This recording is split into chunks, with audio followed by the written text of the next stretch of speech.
Welcome to another installment of Deconstructing Babylon, where we discern the signs and symbols of the mystery religion of Hollywood Babylon. I'm the Discerning Clerk, and I use a biblical framework to deconstruct my favorite movies from the 90s. Noticed your eyeglasses. They don't have any lenses in them. They're my dad's. The lenses hurt my eyes. The reason I use that clip from The Sixth Sense in every video is because it quite literally sums up what I mean by a biblical framework. Many Christian creators use the words biblical lens, and I don't necessarily disagree with that because lenses are meant to correct our vision. But if you use lenses that are too overpowering, it can do more harm than good. And Yahweh's vision is all-powerful. His ways are better. His thoughts are higher than ours. But a framework is how I view all things in the world. I don't know everything in the Bible. I don't know what everything means, and I will never claim to. Which is why I always say, don't take my word for it. Know the word for yourself. Put on your own biblical framework, because it's available to each of us. Today's selection infamously didn't age well. I'm certainly not the first person on YouTube to talk about how problematic this film is and was. Never Been Kissed came out in 1999 and gets a measly 2.5 stars from the Video Movie Guide. Art imitates life in this uneven romantic comedy, which stars Drew Barrymore as a shy Chicago Sun-Times copy editor whose passion to become a real reporter bears fruit when she's sent undercover to a local high school in order to find a sizzling story on today's teenagers. For Barrymore, this is like returning to the 7th level of hell. Her original high school experiences were an unrelenting series of base and humiliating traumas, many of them lovingly reenacted in flashback. Unfortunately, this film can't quite decide what it wants to be when it grows up. Romantic comedy or exaggerated farce.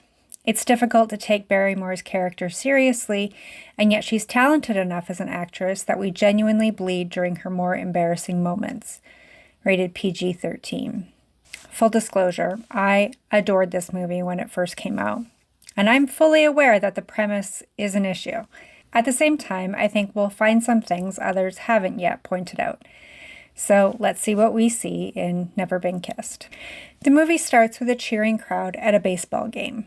We see our main gal, Josie Geller, who is giving us narration over the scene. This is so not a dream. The baseball crowd quickly changes to a busy city street where we officially meet Josie in all her frumpy glory on her way to work at legacy media newspaper, the Chicago Sun-Times. Her outfit is immediately giving duality, the red skirt and blue top. Typically, we see the colors blue and red as a pointer to the twin pillars, Boaz and Jachin, in a Freemason temple. We quickly meet some other characters at the newspaper. Josie's slutty friend Anita and her editor, Gus, played by the severely talented John C. Reilly. Don't make me send you another memo about my policy on inter-office dating. Josie pleads with Gus about giving her a chance to be more than a copy editor, and we get the impression that this isn't the first time she's asked. At the same time, Anita tries to encourage Josie to date someone, take the laser focus off her career that has clearly stalled. Sometimes kissing the losers can be a really fun diversion. At an important meeting, the boss of the newspaper wields his power around the room, leaving most of these reporters quivering. Boom! The boss wants to see a particular story, an undercover, man-on-the-street perspective piece on the life of high school students. And the only staff member who could pass as a high schooler is none other than Josie Geller. My first undercover feature by Josie Geller. Josie gets to work on fitting in high school, and this is when we meet her perpetually immature brother, Rob. Josie tries to encourage Rob to return to college or pursue baseball again. Baseball comes back again and again throughout this movie, which isn't something I've necessarily addressed on my channel in terms of symbolism. But let's just say that the field represents a certain secret society symbol. Anyway, Josie's enthusiasm for her new assignment is quickly dispelled when Rob reminds her of what her own high school experience was like. Josie, do you remember high school? It was a long time ago. Do you remember what they called you in high school? Josie Grossi. We get some mirror symbolism as Josie sees her high school self in the reflection. The mirror typically is Hollywood's way of showing the dual man, or the true inner self.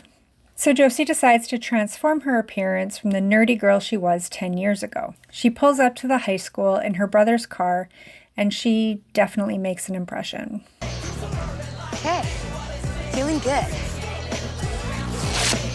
When she comes to her first class late, the teacher is talking about pantheism in Indian culture. Josie is meant to have her backstory in mind, but she goes way off track when she is distracted by the popular senior Guy Perkins. We were sheep farmers.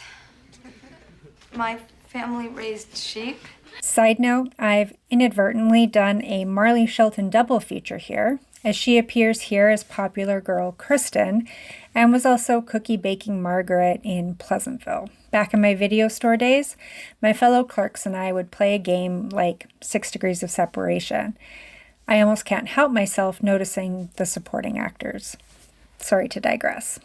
Besides Josie's immediate attraction to a teenage boy, the issues continue when Josie attends an English class and we meet Sam Coulson. Know this, son of Cole. Who immediately shows an inappropriate attraction to his new student. Are you sure you're 17? At lunch in the cafeteria, Josie forgets her place and tries to align with the cool girl trio, Kristen, Kirsten, and Gibby. Instead, she's accepted by smart but nerdy outcast Aldous. Aldous convinces Josie to join the competitive math group, the Denominators. But this is not the story the Sun-Times wants to run. Josie needs to get with the rebellious group. All the world's a stage, and all the men and women merely players. The English class is, of course, studying Shakespeare, because public schools and Hollywood Babylon must always platform the stolen work of a fraudster. Now, this is just my opinion, but I don't believe William Shakespeare really existed, and if he did, he was a high-ranking Freemason. Why else would systems still propagate his work hundreds of years later? And this particular quote is very telling. Long before movies were telling us the true plans of the enemy, plays and its players were telling us the shrouded truth. The point Shakespeare's trying to make is that when we're in disguise, we feel freer. We do things we wouldn't do in ordinary life. We get a flashback of Josie's high school experience and the traumatizing humiliation she endured at the hands of her crush. I'm the most popular girl in school, and Billy Prince is asking me to the prom. Speaking of prom, the prom theme for the current graduating class is announced. The Millennium! I also graduated in 1999, but I don't think we had a theme. I live in Canada, and I don't think it's as big a deal here as it is in the States. Josie then learns where the cool kids hang out on the weekends. You're not seriously trying to hang out at the court, are you, Alpo? But her boss, Gus, also learns about the court from their competition. Everyone who's anyone is at the court on Saturday night.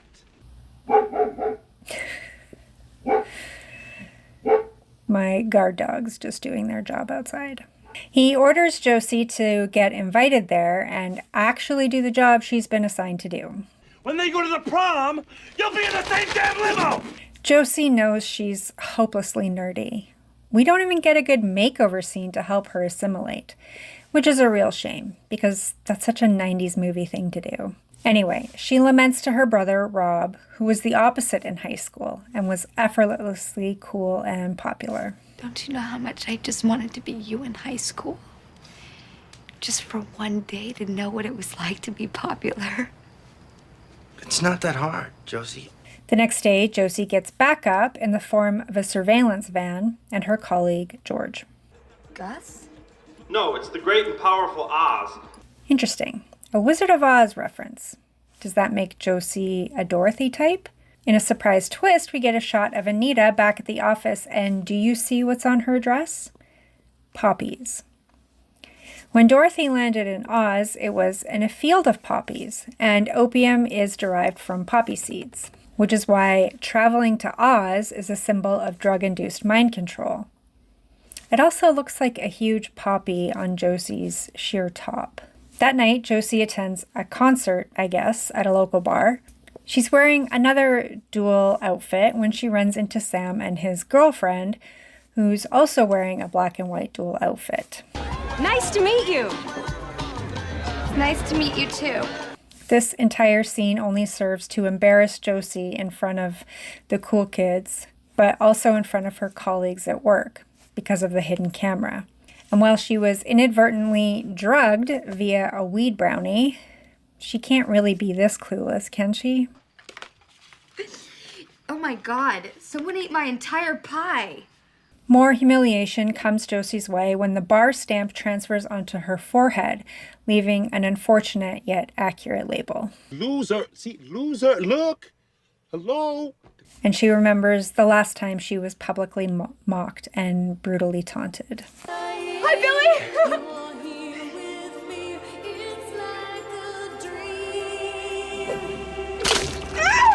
Josie runs into her brother in the hallway, who tells her he registered for high school too, partly to help his sister get in with the cool kids, but mostly to launch his baseball career again. You know, you can't just come in here and be popular in just one day. In fact, Rob knows exactly how to be popular, and we get another grossly inappropriate moment. I'm Tracy. I'm 16. I'm a gymnast. I don't have a boyfriend. Cool. Yikes. From one inappropriate relationship to another, Sam and Josie ride the Ferris wheel together at a carnival fundraiser. Now, realistically, it's not inappropriate because they're both adults, but Sam doesn't know that. Actually, I shouldn't say that because I'm your teacher. Behind the scenes, Rob is sowing seeds among the cool kids about Josie, and it's working. Her social credit score is going up. When the prom theme has to be changed, it's up to Josie to choose. Okay, Josie will have the answer. And so begins her acceptance into the cool group.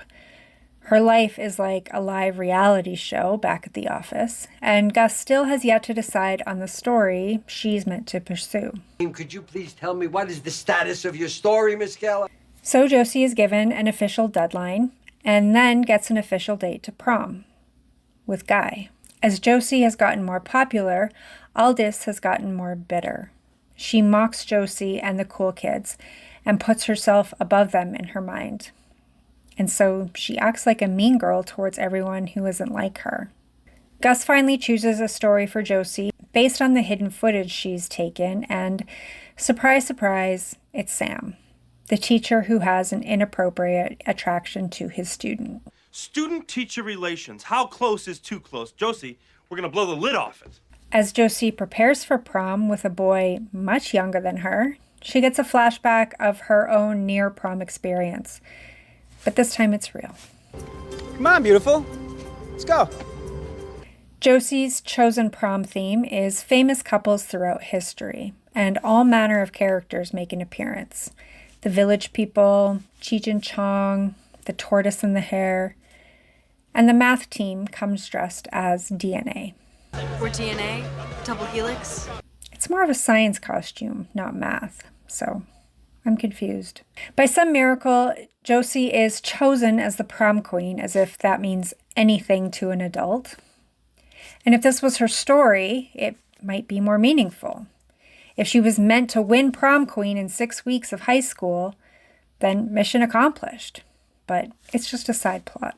As Guy and Josie take to the dance floor, I happen to notice another couple dressed as Adam and Eve. This comes after another couple dressed as Joseph and pregnant Mary, which I find fascinating. The cool kids have planned an awful prank on Aldous, who they call Elpo.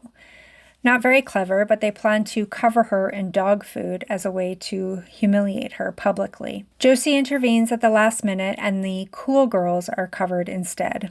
They rage at Josie for turning on them, and Josie confesses everything, even outing Rob as her brother, ruining his baseball chances. Sam doesn't take too kindly to the revelation that Josie has been deceiving everyone, and he dips out. Every word out of your mouth has been a complete lie. Instead of writing an expose, Josie is herself exposed as an undercover reporter, and now her and Gus are both at risk for losing their jobs.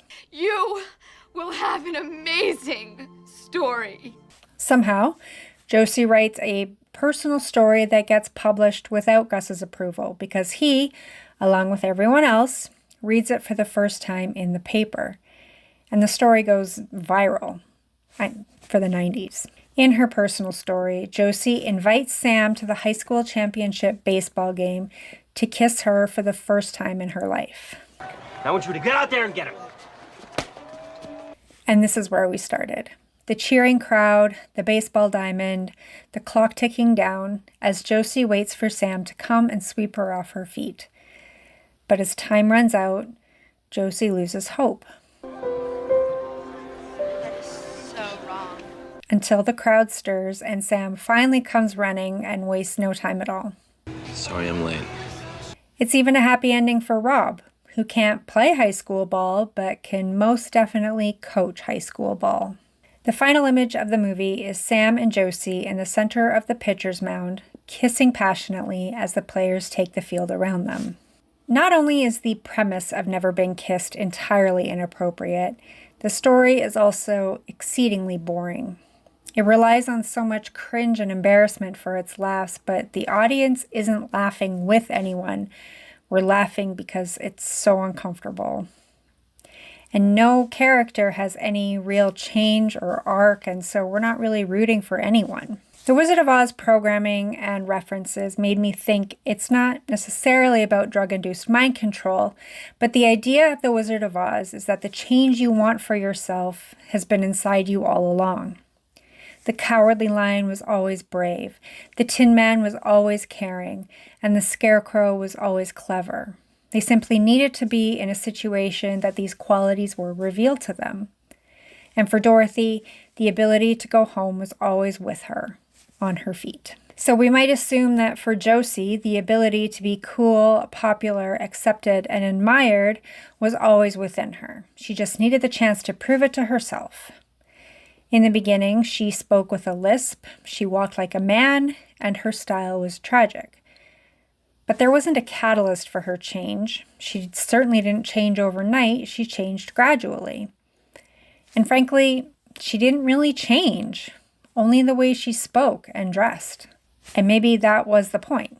Like Dorothy in Oz, she didn't change. She just realized who she was all along. But Josie was never cool, popular, or accepted for real.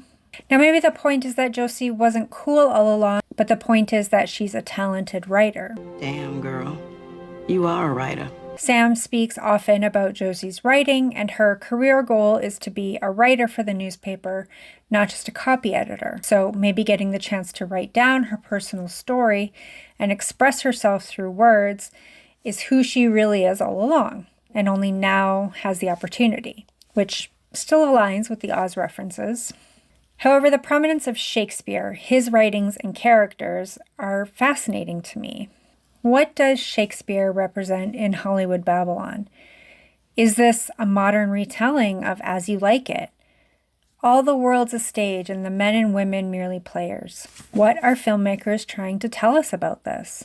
Josie describes As You Like It as a pastoral comedy, which can be quite dual even in its nature. Rural and urban settings, awkward moments in a romantic love story, male and female relationships. Never Been Kissed is not a pastoral comedy at first blush, but it deals with a lot of dual themes. High school and the corporate world, smart nerds and dumb jocks, promiscuity and celibacy. I'll see you around the cell block, Mrs. Robinson. And these lines are blurred throughout the film.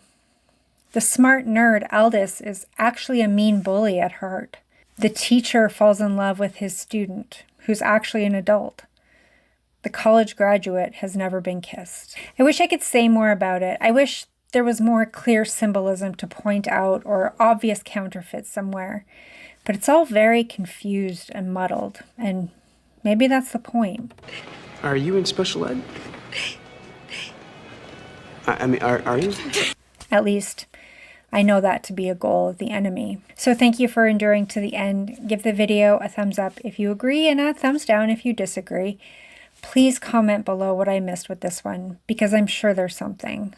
Subscribe to the channel if you want to, but don't follow me. Follow the one who saves you. And until next time, keep looking up.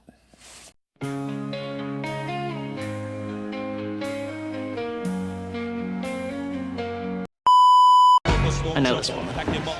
She's my superior.